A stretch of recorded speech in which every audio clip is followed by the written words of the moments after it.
ಎಲ್ಲರಿಗೂ ನಮಸ್ಕಾರ. ನಾನು ರಾಜೇಶ್ವರಿ. ರಾಜಿ ಅಡುಗೆ ಚಾನಲ್ಗೆ ನಿಮ್ಮೆಲ್ಲರಿಗೂ ಸ್ವಾಗತ. ಇವತ್ತಿನ ಸ್ಪೆಷಲ್ ರೆಸಿಪಿ ತಲೆ ಮಾಂಸ ಸಾಂಬಾರ್ ಹೇಗೆ ಮಾಡೋದು ಅಂತ ನೋಡೋಣ. ನಾನಿವತ್ತು 2.5 kg ಮೇಕೆ ತಲೆ ಮಾಂಸನ ಬಳಸಿ ಸಾಂಬಾರನ್ನು ಮಾಡ್ತಾ ಇದ್ದೀನಿ. ಬನ್ನಿ ಈಗ ವಿಡಿಯೋನ ಶುರು ಮಾಡೋಣ. ಮೊದಲಿಗೆ ಒಂದು ಕಡಾಯಿನಲ್ಲಿ 2 ಟೀ ಸ್ಪೂನ್ ಎಣ್ಣೆನ ಸೇರಿಸಿ, ಎಣ್ಣೆ ಬಿಸಿಯಾದ ನಂತರ 5 ಮೀಡಿಯಂ ಸೈಜ್ ಈರುಳ್ಳಿಯನ್ನು ಕಟ್ ಮಾಡಿ ಸೇರಿಸ್ಕೊಳ್ತಾ ಇದ್ದೀನಿ. ಈರುಳ್ಳಿ ಸೇರಿಸಿದ ನಂತರ 2 ನಿಮಿಷ ಫ್ರೈ ಮಾಡ್ಕೋಬೇಕು. ಈಗ 3 ಇಂಚು ಚಕ್ಕೆ, 6 ಲವಂಗ, 5 ಬೆಳ್ಳುಳ್ಳಿ ಗಡ್ಡೆಯನ್ನು ಬಿಡಿಸಿ ಸೇರಿಸ್ಕೊಂಡಿದ್ದೀನಿ. ನಂತರ 3 ಇಂಚು ಶುಂಠಿಯನ್ನು ಸೇರಿಸಿ 2 ನಿಮಿಷ ಫ್ರೈ ಮಾಡ್ಕೋಬೇಕು. ಬೆಳ್ಳುಳ್ಳಿ ಸ್ವಲ್ಪ ಜಾಸ್ತಿ ಸೇರಿಸಿದಷ್ಟು ಸಾಂಬಾರ್ ರುಚಿ ತುಂಬ ಚೆನ್ನಾಗಿರುತ್ತೆ. ಈಗ 2 ನಿಮಿಷ ಫ್ರೈ ಆಗಿದೆ. ನಂತರ 1 ಟೀ ಸ್ಪೂನ್ ಮೆಣಸನ್ನು ಸೇರಿಸಿ 1 ನಿಮಿಷ ಫ್ರೈ ಮಾಡ್ಕೋಬೇಕು. ಈಗ 1 ಫಾರಂ ಟೊಮೊಟೊನ ಕಟ್ ಮಾಡಿ ಸೇರಿಸ್ಕೊಳ್ತೀನಿ. ಟೊಮೆಟೊ ಸೇರಿಸಿದ ನಂತರ ಸ್ವಲ್ಪ ಫ್ರೈ ಮಾಡಿ 1 ಕೈ ಹಿಡಿಯಷ್ಟು ಕೊತ್ತಂಬರಿ ಸೊಪ್ಪನ್ನು ಸೇರಿಸಿ 2 ನಿಮಿಷ ಫ್ರೈ ಮಾಡಿ. ಈಗ ಫ್ರೈ ಮಾಡಿರೋ ಇಷ್ಟನ್ನು ಒಂದು ತಟ್ಟೆಗೆ ಸೇರಿಸಿ ತಣ್ಣಗಾಗೋದಕ್ಕೆ ಇಟ್ಬಿಡೋಣ. ನಂತರ ಕುಕ್ಕರ್ಗೆ 2 ಟೀ ಸ್ಪೂನ್ ಎಣ್ಣೆನ ಸೇರಿಸಿ, ಎಣ್ಣೆ ಬಿಸಿಯಾದ ನಂತರ ಒಂದು ಚಿಕ್ಕ ಈರುಳ್ಳಿನ ಸಣ್ಣಗೆ ಹೆಚ್ಚಿ ಸೇರಿಸ್ಕೊಂಡಿದ್ದೀನಿ. ನಂತರ 2.5 kg ತಲೆ ಮಾಂಸನ 7 ರಿಂದ 8 ಬಾರಿ ಬಿಸಿನೀರಲ್ಲಿ ಚೆನ್ನಾಗಿ ತೊಳೆದು ಈಗ ಕುಕ್ಕರ್ಗೆ ಸೇರಿಸ್ಕೊಳ್ತಾ ಇದ್ದೀನಿ. ಕುಕ್ಕರ್ಗೆ ಸೇರಿಸಿದ ನಂತರ ಎಲ್ಲ ಪೀಸ್ಗಳನ್ನು ಸೌಟಿನ ಸಹಾಯದಿಂದ ನಿಧಾನಕ್ಕೆ ತಿರುವಾಗ್ತಾ 2 ನಿಮಿಷ ಹಾಗೆ ಫ್ರೈ ಮಾಡ್ಕೋಬೇಕು. ಈಗ ರುಚಿಗೆ ತಕ್ಕಷ್ಟು ಕಲ್ಲುಪ್ಪನ್ನು ಸೇರಿಸ್ತಾ ಇದ್ದೀನಿ.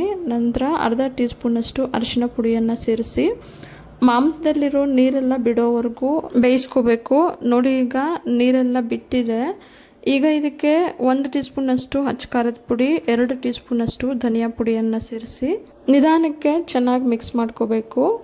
ಸಾಂಬಾರು ತೆಳುವಾಗಬೇಕಂತಂದರೆ ನೀರು ಸ್ವಲ್ಪ ಜಾಸ್ತಿ ಸೇರಿಸ್ಕೊಳ್ಳಿ, ಅಥವಾ ಗಟ್ಟಿಯಾಗಬೇಕಂತಂದರೆ ನೀರು ಕಡಿಮೆ ಸೇರಿಸ್ಕೊಳ್ಳಿ. ಈಗ ಇದಕ್ಕೆ ನಾನು 1 ಲೀಟ್ರಷ್ಟು ಬಿಸಿ ನೀರನ್ನು ಸೇರಿಸಿ ಕುಕ್ಕರ್ ಲಿಡ್ನ ಮುಚ್ಚಿ 7 ರಿಂದ 8 ವಿಸಿಲ್ ಕೂಗಿಸ್ಕೊಳ್ತೀನಿ.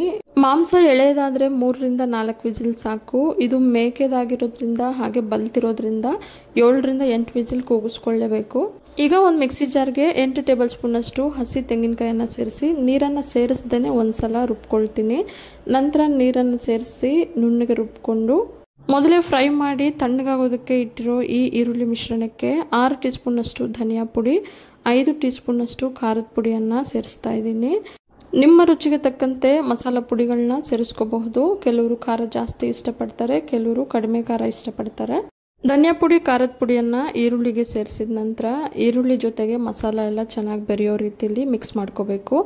ಈಗ ಇದನ್ನು ಸ್ವಲ್ಪನೇ ಮಿಕ್ಸಿ ಜಾರ್ಗೆ ಸೇರಿಸ್ಕೊಳ್ತಾ ನುಣ್ಣಗೆ ರುಬ್ಬಿ ಒಂದು ಪಾತ್ರೆಗೆ ಸೇರಿಸಿಡೋಣ. ಮಸಾಲ ಜಾಸ್ತಿ ಇರೋದ್ರಿಂದ ಒಂದೇ ಸಲ ಜಾರಲ್ಲಿ ಹಾಕಿ ರುಬ್ಬೋದಕ್ಕಾಗೋದಿಲ್ಲ. ಹಾಗಾಗಿ ಸ್ವಲ್ಪನೇ ಅದೇ ಜಾರ್ಗೆ ಸೇರಿಸ್ಕೊಳ್ತಾ ಪೇಸ್ಟ್ ಮಾಡಿ ಸೈಡಿಗೆ ಇಟ್ಕೊಳ್ಳೋಣ.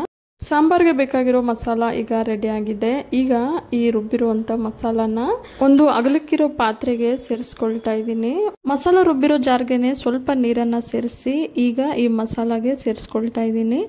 ಈಗ ಈ ಮಸಾಲಾನ ಹೈ ಫ್ಲೇಮಲ್ಲಿ ಇಟ್ಟು 5 ನಿಮಿಷ ಚೆನ್ನಾಗಿ ಕುದಿಸ್ಕೋಬೇಕು. ನಂತರ ನಾವು ಕುಕ್ಕರಲ್ಲಿ ಮೊದಲೇ ಬೇಯಿಸಿಟ್ಟಂತಹ ನೀರು ಹಾಗೆ ತಲೆ ಮಾಂಸನ ಇದಕ್ಕೆ ಸೇರಿಸ್ಕೊಳ್ಳೋಣ. ಕಡಿಮೆ ಪ್ರಮಾಣದಲ್ಲಿ ಸಾಂಬಾರನ್ನ ಮಾಡೋದಾದರೆ ಕುಕ್ಕರ್ನಲ್ಲೇ ಮೊದಲು ತಲೆ ಮಾಂಸನ ಬೇಯಿಸ್ಕೊಂಡು ನಂತರ ಅದಕ್ಕೇ ಮಸಾಲನೆಲ್ಲ ಸೇರಿಸಿ ನಂತರ 10 ನಿಮಿಷ ಕುದಿಸ್ಕೊಂಡ್ರೆ ಸಾಕು. ಈಗ ಬೇಯಿಸಿಟ್ಟಂತಹ ತಲೆ ಮಾಂಸ ಹಾಗೆ ಬೇಯಿಸಿರೋ ನೀರನ್ನು ಮಸಾಲೆಗೆ ಸೇರಿಸಿದ ನಂತರ ಮೀಡಿಯಂ ಫ್ಲೇಮಲ್ಲಿ 20 ನಿಮಿಷ ಚೆನ್ನಾಗಿ ಕುದಿಸ್ಕೋಬೇಕು. ಈಗ ಕೊನೆಯಲ್ಲಿ 1 ಕೈ ಹಿಡಿಯಷ್ಟು ಕೊತ್ತಂಬರಿ ಸೊಪ್ಪನ್ನು ಸಣ್ಣಕ್ಕೆ ಹೆಚ್ಚಿ ಸೇರಿಸ್ಕೊಂಡು ಒಂದ್ಸಲ ಮಿಕ್ಸ್ ಮಾಡ್ಕೋಬೇಕು. ನೋಡಿ, ಎಣ್ಣೆ ಮೇಲೆಲ್ಲ ತೇಳ್ತಾ ಇದೆ. ಈಗ ಸಾಂಬಾರು ಪರ್ಫೆಕ್ಟಾಗಿ ರೆಡಿ ಆಗಿದೆ. ಈ ಸಾಂಬಾರು ತಣ್ಣಗಾಗ್ತಿದ್ದಂಗೆ ಮಸಾಲ ಎಲ್ಲ ಇನ್ನೂ ಗಟ್ಟಿ ಬರುತ್ತೆ.